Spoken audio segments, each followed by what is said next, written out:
Oh, well, hey. Hi there.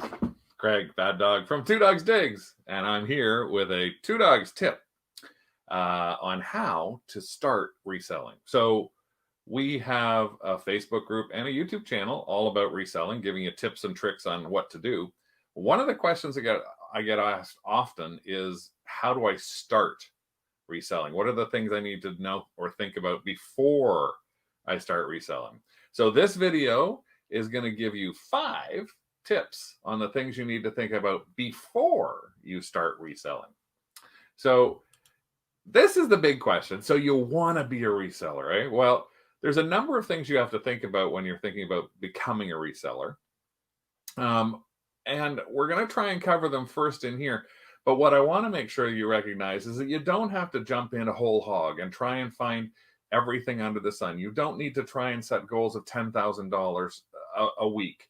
You want to start where you can start and move forward from that. So, what's the best way to do that? Well, really, just like Julie Andrews saying, let's start at the very beginning. It's a very good place to start. So the first thing that you should think about is when you're going to look at becoming a reseller, consider that there's possible ways for you to find more and more information by joining good, positive Facebook groups. So we run a group called the Canadian Resellers and Fantastic Thrifters group on Facebook, or the Crazy Resellers and Fantastic Thrifters group on Facebook. We'll put a link to it below here. But basically, we're a group that talks to people in the positive ways on how you can become a reseller. We try and help people with tips and tricks. We've got over 2,000 members. There's a couple other really good boards out there that also help you with this sort of thing. And you can do some of your own research. One of the key things about our group is that it's all positive. We don't allow buyer bashing and we don't allow platform bashing and things like that. And that's something you'll see on a lot of groups. So the first thing I want you to think about when you're starting at the very beginning is that it's everything that you do on this, it is all about business. It's not personal, it's strictly business. So, point number one, remember, reselling is a business. So, you have to treat it that way. You need to take out the emotions and you need to remember to treat customers the same way that you would expect to be treated. One of the things we find quite often is people look at things like someone might receive something and they're not happy. And we'll see sellers complaining about them being unhappy. So, well, wait a second, you're a seller yourself.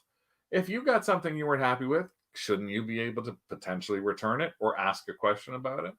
This doesn't happen a lot either, but that's what seems to get all of the noise and attention on a lot of these other Facebook groups. It's people talking about the 1 or 2 half a percentage that actually don't do great. There are bad buyers out there. There are some scammers out there. But 99% of the sales that are out there are going through wonderfully. We've been selling online now for over 25 years. We are literally hitting our 25th year with eBay right now. We are in eBay Canada's Hall of Fame. And we're also one of the only Canadians selected to be part of eBay US's 25th anniversary features stories of the week. So I think we kind of know a little bit about what we're doing. We've sold over 25,000 items in that time on eBay alone. And now we actually sell on Poshmark, on Depop, on Amazon, on Etsy, on Facebook Marketplace. We try all of those things. Now, for you, what we want you to think about is whatever you're doing here, it's about this as a business. You can treat it casually, but it should be considered as something where you're going to be making money. Talk to your tax accountant and things like that as well, because you might even be able to write stuff off in your house and things like that. But the main thing when we say treat it like a business is when someone asks you a question, don't be snarky with them. Think about anything that you've got as if you were the customer yourself. So treat every single thing without the emotion. I remember years and years ago, we had a problem with one buyer. And this one buyer actually, we spent probably 10 hours, 15 hours on this one thing, frustrated, yelling and talking internally with each other. My partner Rick and I have been doing this for all this time. And then we realized this was for a $20 item. We wasted so much of our time on a $20 item. And it's an item we bought for a quarter. Your time is worth a lot more money than that. So take the emotion out and handle things from a business perspective. That's point number one. Point number two, We want you to go and look at some of these things first to see what fits you. So there's a lot of different platforms available right now. The biggest one is Amazon. Now, there's two ways you can deal with Amazon. You can deal with it Amazon as either FBM, which is fulfilled by you, fulfilled by the merchant, or FBA, which is sending something in to Amazon. We're not going to go into the details about that, but Amazon is the number one online sales platform right now. Walmart's coming in a small second right now, and some people are starting to sell with them through fulfillment. But the key ones we're going to talk to you about right now today are eBay, which is basically the next largest and where most resellers go. Etsy, which has a focus more on crafts, but does handle vintage, being from the year 2000 and prior. So 20 years and prior is called vintage for them. Facebook Marketplace, which has started up and is getting more and more available for people to use, but also coming with some harder issues because you have to arrange pickups and things like that with them. Poshmark and Depop, which are two clothing sides of retail that you could try as well. So if you really are into clothing, I want you to go and load Poshmark onto your phone and take a look at how that works. I want you to look at Depop. If you've never been to eBay or you've never been to Etsy, I want you to spend some time on all of these platforms to try and help decide where it is you actually want to go. The last thing you really want to do is just jump into like all the platforms at once. You want to focus on just one, but take your first step in something that you're comfortable with. In our Facebook group, we have people who have only done Poshmark so far, and that only launched in Canada a little over a year ago, and in the States a number of years ago. We have people who've only tried Etsy and never tried eBay. We have people who've only tried eBay. Our goal is to make sure that you think about where you're going to be selling and what you can sell. The vast majority, if you have no idea what you're going to sell, then eBay is the place for you, because you can sell anything up to recent brand new items. It's not limited just to clothing or household. It's pretty well anything under the sun. So that might be your number one priority. After you figured out a little bit of a look at those things, you've got it down to, okay, I've looked at these. This is what we want you to think about next. Start where you are, use what you can, and do what you can. Start with what you know. There's no reason for you to say, I've got to first go and figure out how to sell video games if you've never played a video game. That doesn't really make a lot of sense. There's a few things that we usually talk about when you're starting. Think about looking around the house first. There's hundreds of items in your house that you probably don't use anymore. Everything from clothing to shoes to gifts you might have bought to puzzles you might have done to books you might have read. Those are all things that you should try and think about first before you start investing into the thrifting atmosphere. So you don't have to go out there and buy stuff to flip it. You can. Many people do. We're one of them. You can go to garage sales and thrift stores and church bazaars and flea markets, and you can advertise on Facebook and Kijiji and Craigslist looking for things. You can buy stuff from Mercari and resell it on Mercari.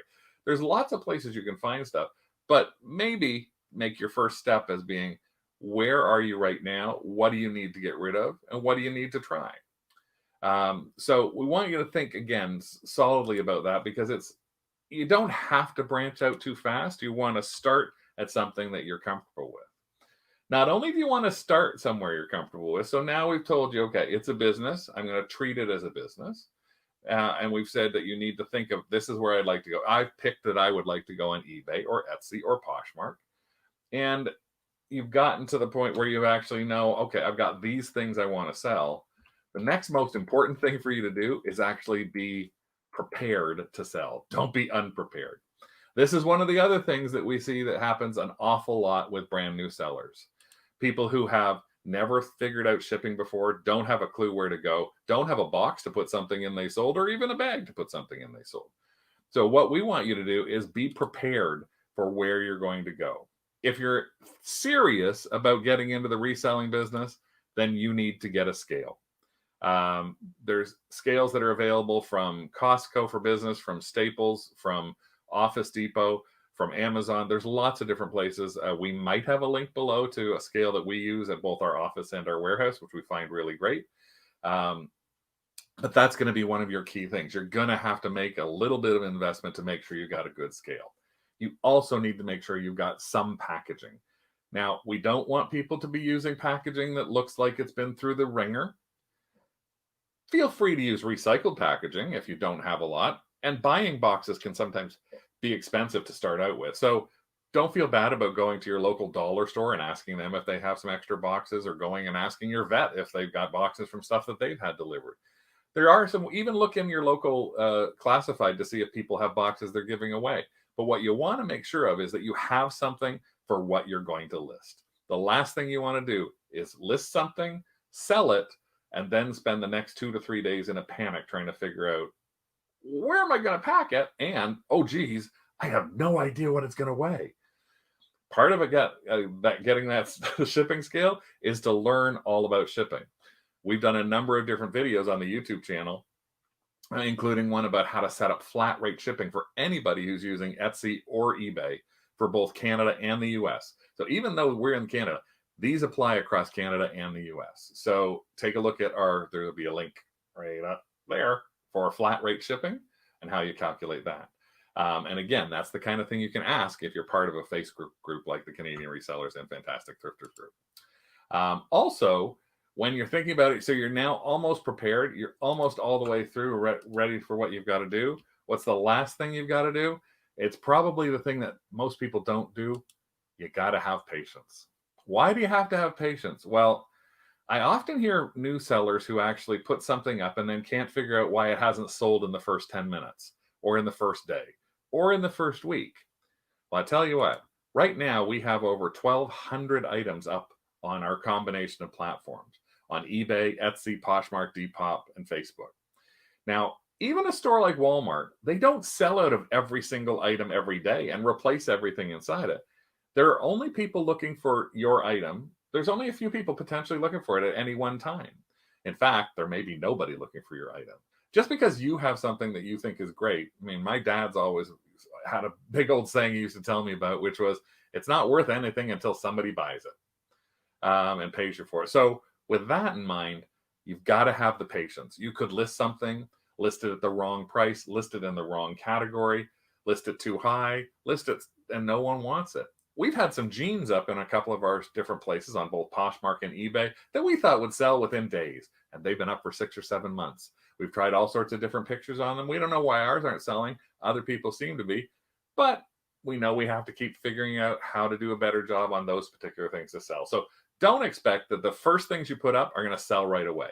You may be lucky enough to find some things that do that and do well with you and get really fast. That's great if you've got fast turnover. But believe me, and if you talk to most resellers, you'll find there's people who have stuff that could be 6 months, 8 months, a year, 2 years, 3 years or more older. So that's the thing to keep in mind. You have to have patience. Not everything flips overnight, even though you really, really want it to flip overnight. So that's the basics of what we wanted to tell you in terms of the 5 real tips that we've got. And reviewing those basics once again for you, it's pretty simple. Let's keep in mind, reselling is a business. Treat it that way. Take out the emotion and handle things in a professional manner. Think about everything you're doing now as a business. Spend some time on the different platforms to see how they all run. You'll find one, maybe even shop from them if you haven't. You'll find ones that you go, I like what this looks like. I like what this one doesn't do, that sort of thing. Start with what you know and what you have around the house. Don't try to reach out to a platform you know nothing about. I know nothing about video games, and I've been doing this 25 years. I still stay away from video games because there's too much of a learning curve. I've bought a couple, and I haven't been able to flip them, so I just don't know enough about them. But if you talk to me about toys, I got toys down pat. Prepare for selling with a good weigh scale and shipping materials so that when you do make that first sale, you're all ready for it. And then have patience. Well, it's a cut down a little bit. A lot of things take time to sell. Not that many flip overnight. So we want you to remember those things because the reselling journey can be fun, but it can also be a little bit frustrating. When you're working on things like that, and you want to be a reseller, we just want to make sure that it's a positive experience for you. So again, what you could do is give us a thumbs up and subscribe to our channel. We do Two Dogs tips all the time on all sorts of different ways. Again, we're there for both Canada and the US and people around the world. So if you would, that would be great. You can give us a subscribe down below here. You can give us a thumbs up to this. And if you hit the bell, anytime we do a tip video, it's going to pop up and you'll know that it's there. Plus, every Tuesday night, we do a live show called the Hall Pass with Two Dogs Digs. And we talk about all the sorts of things that we've been thrifting and reselling. We show you our sales. We talk about tips. We give you ideas. It's just a fun way for us to spend Tuesday night with a bunch of other resellers chatting about reselling. And again, if you have not joined our group, join the Canadian Resellers and Fantastic Thrifters group on Facebook.